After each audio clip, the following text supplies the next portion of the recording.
Olá, amados irmãos e irmãs, hoje dia 20 de junho, domingo, da 12ª semana do Tempo Comum.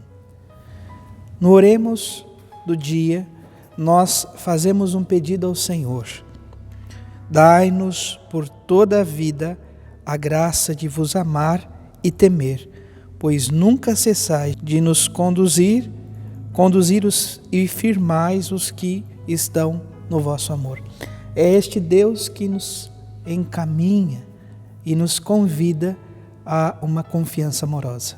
Iniciemos este momento traçando sobre nós o sinal do cristão. Em nome do Pai, do Filho e do Espírito Santo. Amém. A graça e a paz de nosso Senhor Jesus Cristo, o amor do Pai e a comunhão do Espírito Santo esteja sempre convosco. Bendito seja Deus que nos reuniu no amor de Cristo. O Evangelho de hoje, amados irmãos e irmãs, se encontra em São Marcos, capítulo 4, versículos 35 a 41. O Senhor esteja convosco, Ele está no meio de nós. Proclamação do Evangelho de Jesus Cristo, segundo Marcos. Glória a vós, Senhor. Naquele dia, ao cair da tarde, Jesus disse a seus discípulos: vamos para a outra margem. Eles despediram a multidão e levaram Jesus consigo, assim como estava na barca. Havia ainda outras barcas com ele. Começou a soprar uma ventania muito forte e as ondas se lançavam dentro da barca, de modo que a barca já começava a se encher. Jesus estava na parte de trás, dormindo sobre um travesseiro. Os discípulos o acordaram e disseram: Mestre, estamos perecendo e tu não te importas? Ele se levantou e ordenou ao vento e ao mar: silêncio, cala-te. O vento cessou e houve uma grande calmaria.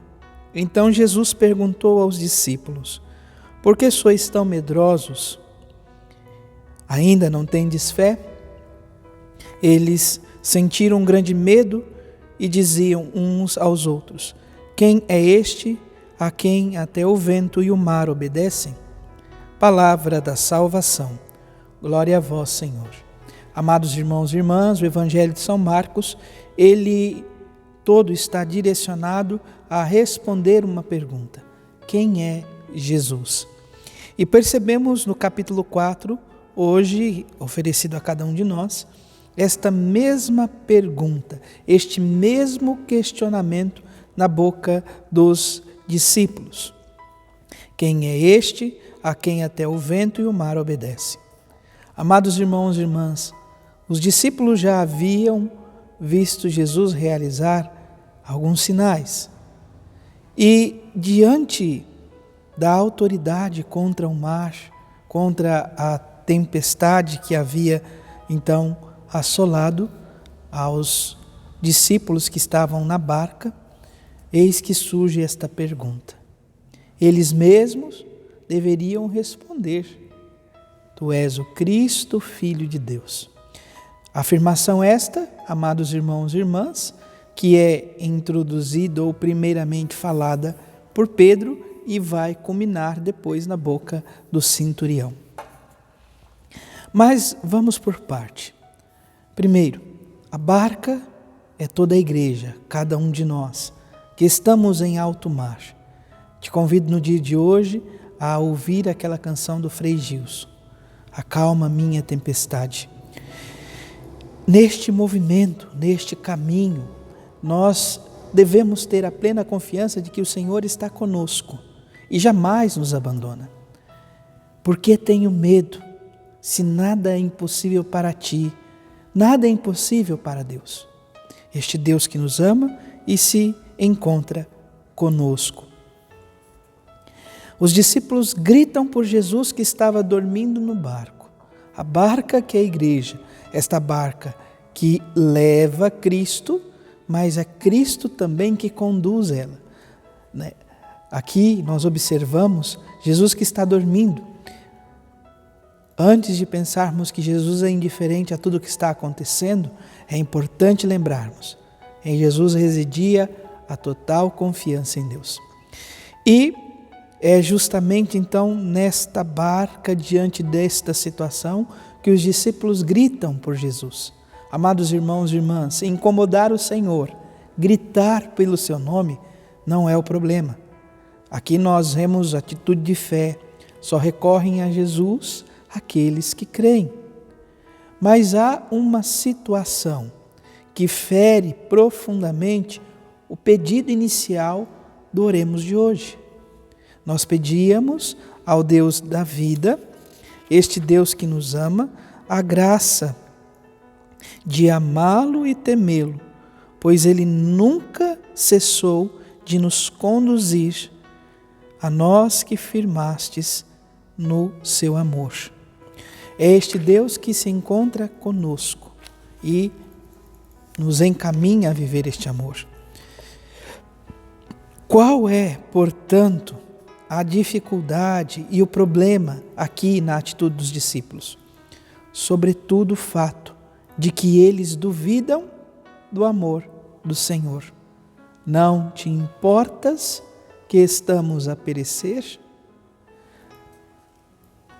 Esta dúvida fere o coração do Senhor. Esta dúvida coloca em xeque a total doação amorosa de Deus para conosco. Jesus que se doa ao extremo da cruz por cada um de nós. Jesus não é indiferente. Ele percebe a dúvida nos corações e então desperta e convida os discípulos a retomar a fé. Primeiro, porque tendes medo. Por que estão assustados? Estão com medo? O medo, amados irmãos e irmãs, nos paralisa. O Papa Francisco vai dizer que uma igreja que se encontra enferma em si mesma, ela adoece. Ela se fecha em si mesma por medo de tantas realidades, ela adoece. A igreja precisa estar em saída, em movimento. E Jesus então convoca os discípulos e a cada um de nós no dia de hoje. Porque tendes medo? Acaso não tendes fé? O Senhor nos convida a esta atitude de fé, a uma fé amorosa e confiante.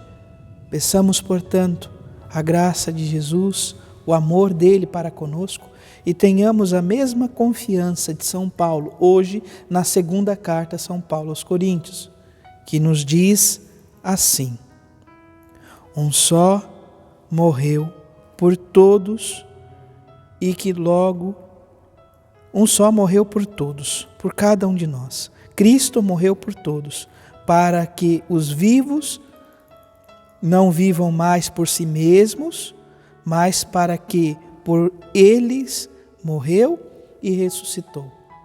Nós não vivemos por nós mesmos, mas encontramos o sentido do nosso amor e da nossa vida no Senhor.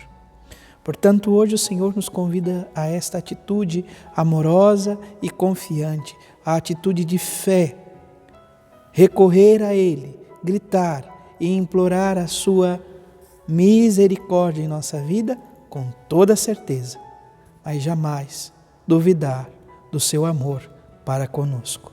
Isso nós não podemos em hipótese alguma. A Igreja de Cristo é esta barca que também representa a nossa própria vida.